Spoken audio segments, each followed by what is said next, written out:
Hello friends, as you may have guessed, Ukrainians have made a mark in Poland.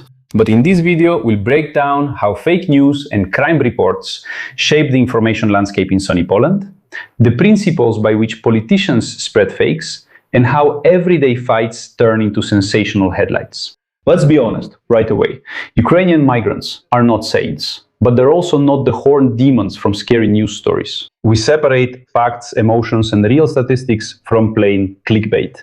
Please like the video, subscribe to the channel, and go ahead and subscribe right now. It's free, friends. Huge thanks to everyone who doesn't hold back. These simple actions only take 2 seconds. Drop a like for aerodynamics. Comment like, hey Baldy, why aren't you at the front? Now, let's get to business. The portal, the Demagogue website, analyzed the viral post by Miss Magdalena Nevedo-Maya. Just for a second, she is the director of the Parliamentary Club of the Confederation Party, and in that post, she shared a video with a caption. A citizen of Ukraine is speeding at 300 kilometers per hour on public roads in Poland. Well, let's take a closer look at what is actually recorded in the video. Experts conducted a basic reverse search using the frames and instantly discovered the real situation. It's not Poland, but the M12 highway in Russia. The original copy of the video has been circulating on Telegram channels since 2024. In the video, that's the highway connecting Moscow and Kazan. Not a single video record or metadata has the slightest connection to Polish roads. And, as you can understand, the driver wasn't Ukrainian either. The driver was a 25-year-old Russian citizen from Tatarstan, who, in fact, later died in the car accident. But that's not surprising, driving like that and not crashing. So the Polish politician was caught pushing an obvious fake. He took some old archival footage of a fatal car accident from another country, slapped a national label on it, and passed it off as recent Ukrainian lawlessness in Poland. Why are such fakes created, you might ask? Friends, these are typical populist propaganda tactics meant to provoke emotions. Real dry statistics, yes, the ones showing that the crime rate among migrants is lower than among locals, are very boring and uninteresting to read. But a video showing a car speeding recklessly, of course, immediately causes a rush of adrenaline and righteous anger. How dare these Ukrainians behave like that? Well, and the stereotype needs to be reinforced. The fake is designed so that the user scrolls through the feed, gets outraged, and then goes on to repost it or retell it to friends. But at most, maybe 10 people from that Polish audience who already saw the original will actually pay attention to the debunking of this fake. But before the elections, certain political forces systematically play the anti-migrant card, because it's the cheapest way to mobilize the electorate. Ultimately, friends, this news story is a clear lesson in information hygiene. Any such hype video with a sensational caption on social media should be double-checked before you hit the like or share button. We always try to verify information first. Maybe I made a mistake a few times, but I've already deleted the video. I apologized and deleted it. And what do you think, friends? Should politicians face administrative penalties for publishing unverified fakes? Or does everyone on social media have the right to post whatever they want? Share your thoughts in the comments. I enjoy reading them. Yes, people should be held accountable for such fakes. It's like the PS guy who claimed wolves killed someone, but it turned out a dog bit him instead. And he spread it everywhere, saying, wolves killed a person, blaming the authorities for not protecting deer paws. Yes, but to be fair, Ukrainians do actually commit crimes. Here are some of the most high-profile incidents. Lubsko is in Żary County. Another criminal report. On Saturday, August 8, there was a stabbing in one of the apartments, a domestic incident. A 37-year-old Ukrainian citizen stabbed his colleague, a 46-year-old Pole, in the side. That's it. Well, that's basically the essence of the episode. The essence of the episode. If you strip the story of emotions and just look at the facts, you get a typical run-of-the-mill domestic crime scenario. An argument broke out between two acquaintances in an apartment. The Polish victim was lucky. The neck wound was not fatal. Doctors classified the injury as moderate harm to health. The suspect fled the scene of the crime, but the Lubsko police and the criminal investigation unit from Żary acted quickly. The attacker was caught just hours later near the crime scene. Where could he go? Ukraine? Somewhere else? Or maybe the Canary Islands? Well, in fact, the prosecutor's office charged him with causing bodily harm and endangering life. The court, without much discussion, placed the suspect in custody for 3 months. By the way, it's still unknown how this case will end. He might end up being sent to the front. Yes, they'll just deport him, and nowadays that's as common as saying hello. It'll happen very quickly. Well, let's take a look at how the media machine works. The headlines immediately emphasize the nationality of those involved. A Ukrainian attacked a Pole. But let's recall the hard numbers and statistics from the main police department, which we'll probably discuss in a separate video about the so-called crime explosion in Poland. Look, domestic alcohol-related crime doesn't have a nationality. The overwhelming majority of stabbings in apartments happened because of drinking together and domestic arguments. Next comes the hard statistics. The crime rate among migrants from Ukraine in Poland remains at about 10 to 11 cases per 1,000 people. That's almost half, nearly half, compared to the local population itself. They have 20 cases per 1,000 people, and I have to say, justice works. When a crime occurs, the Polish judicial and police systems handle it per procedure. Detention, pressing charges and arrest, regardless of what passport the detainee has in their pocket. Because Poles like to say that Ukrainians get away with everything. Even if he kills everyone here in droves, nothing will happen to him. Well, yes, of course nothing will happen. There have already been a record number of deportations.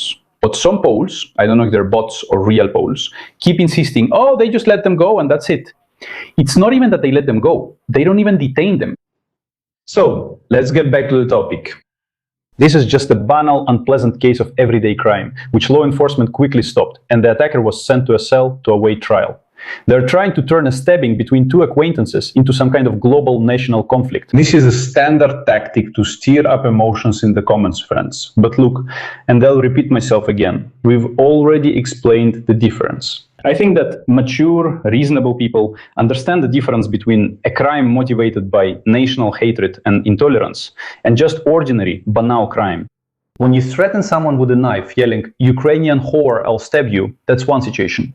When two drunk people argue, that's another. Next, another report from the construction site, Yankov Pepsi. A 44-year-old citizen of Ukraine, for unclear reasons, brutally beat his colleague with a metal pipe during a conflict, as well as a woman who tried to defend the colleague. The victims were hospitalized with serious injuries and the attacker fled, but the Legionovo police acted quickly. The aggressor was detained the next day in Nowy Dvor.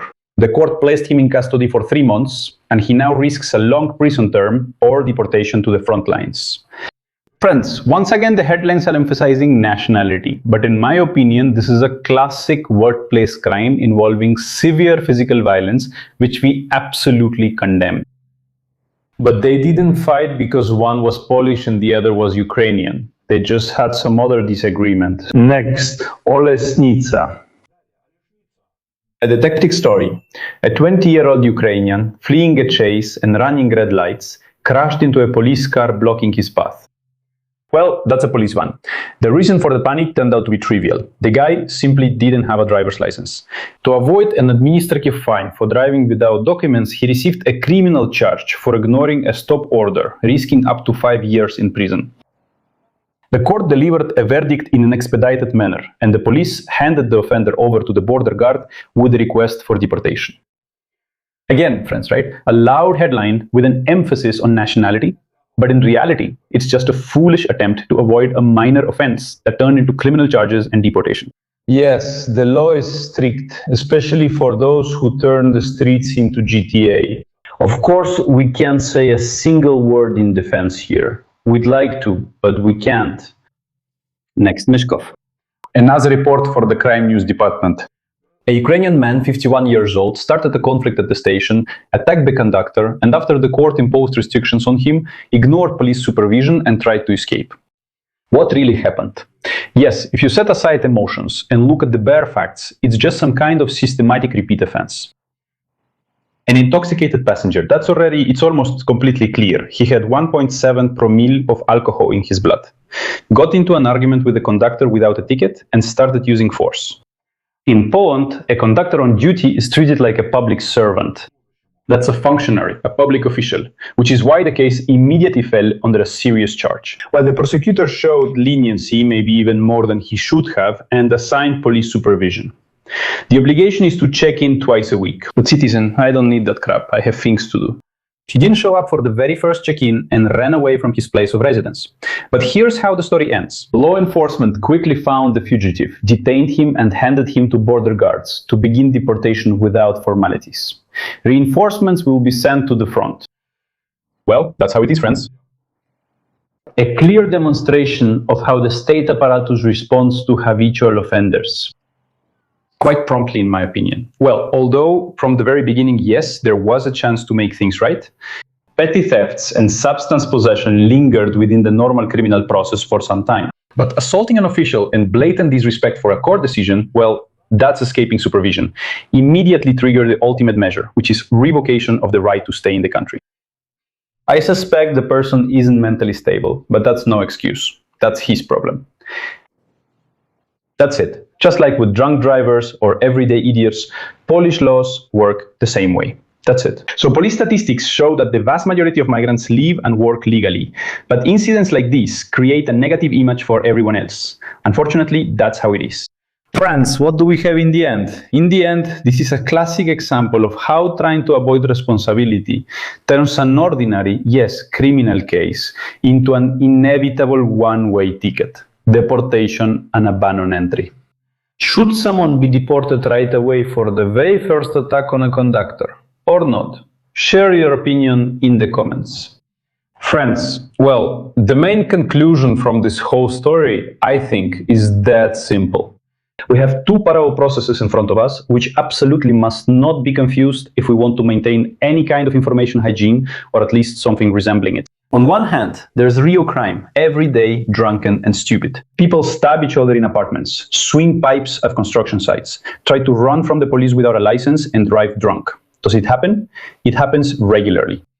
But any such crime has a specific reason. Alcohol, stupidity, and antisocial lifestyle, not the type of passport someone has. Polish law enforcement catches offenders and sends them to court or deports them, exactly as law enforcement institutions are supposed to do. On the other hand, we see politics. Populists aren't interested in talking about fringe types or statistics, where the crime rate among migrants is objectively twice as low as among locals. Politicians need cheap hype.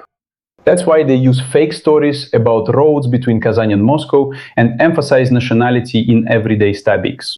As a result, we get a classic manipulation. They are relatively few, but nevertheless they do exist. Marginal cases are blown up to the scale of a national threat to stir up readers' emotions and gain political capital. And basically they do a pretty good job at it. Yes, because the Confederation had 1%, now it's already 15%.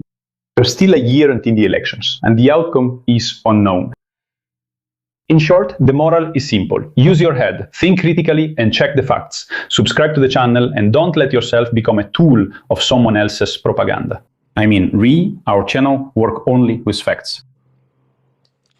So, alright, let's not explain any further what the difference is between an ordinary crime and a hate crime. Alright, thank you very much for your attention. Hit like and leave comments. Friends, take care of yourselves and your loved ones. Big greetings to the working class. To turners, fitters, milling machine operators, welders, builders, computer guys. If I didn't mention someone, write it in the comments. That's all for now. See you next time.